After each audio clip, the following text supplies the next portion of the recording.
ఇక పిఠాపురంలో వంగ గీత విజయం ఖాయమన్నారు వైఎస్ఆర్సీపీ రీజనల్ కోఆర్డినేటర్ మిథున్ రెడ్డి. పవన్ కళ్యాణ్ రాకముందే అక్కడ ఆమె అభ్యర్థిగా ఉన్నారని ఆయన గుర్తు చేశారు. 175 నియోజకవర్గాల్లో పిఠాపురం ఒకటన్నారు మిథున్ రెడ్డి. పవన్ కళ్యాణ్ను ప్రజలు సీరియస్గా తీసుకోవటం లేదన్నారు. పిఠాపురంలో వైఎస్ఆర్సీపీ బలమైన అభ్యర్థిని నిలబెట్టారు. పవన్ కళ్యాణ్ వచ్చే మునిపే ఆవిడ ఆల్రెడీ ఉన్నారు. వంగ గీత గారు ఎంపీగా చాలా మంచి పనులు చేశారు. ఇదివరకు కూడా ఆమె పిఠాపురంలో ఎమ్మెల్యేగా గెలిచారు. సో నిత్యం ప్రజల్లో ఉంటారు. సో ప్రజలకి ఏ సమస్య వచ్చినా ఆవిడ ముందు ఉండి పలుకుతారు. ప్రతి ఒక్కరు ఫోన్ తీస్తారు.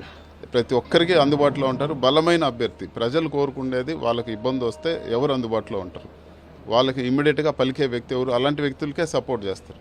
సో పవన్ కళ్యాణ్ గారిని వాళ్ళ క్యాడరే ఎవరు రీచ్ కాలేరు. ఆయన నంబర్ ఎక్కడ ఉంటారో తెలియదు, ఆయన ఎక్కడ ఉంటాడో తెలియదు, ఎప్పుడు వస్తాడో తెలియదు.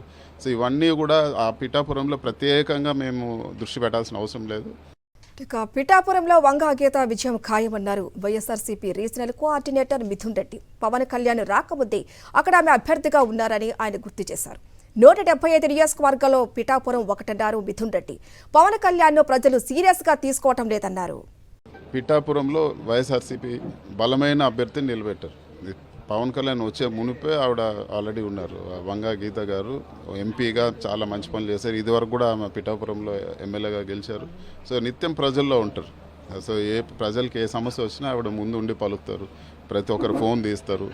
ప్రతి ఒక్కరికి అందుబాటులో ఉంటారు. బలమైన అభ్యర్థి. ప్రజలు కోరుకునేది వాళ్ళకి ఇబ్బంది వస్తే ఎవరు అందుబాటులో ఉంటారు, వాళ్ళకి ఇమ్మీడియట్గా పలికే వ్యక్తి ఎవరు, అలాంటి వ్యక్తులకే సపోర్ట్ చేస్తారు. సో పవన్ కళ్యాణ్ గారిని వాళ్ళ క్యాడరే ఎవరు రీచ్ కాలేరు. ఆయన నంబర్ ఎక్కడ ఉంటారో తెలియదు, ఆయన ఎక్కడ ఉంటాడో తెలియదు, ఎప్పుడు వస్తాడో తెలియదు. సో ఇవన్నీ కూడా ఆ పిఠాపురంలో ప్రత్యేకంగా మేము దృష్టి పెట్టాల్సిన అవసరం లేదు.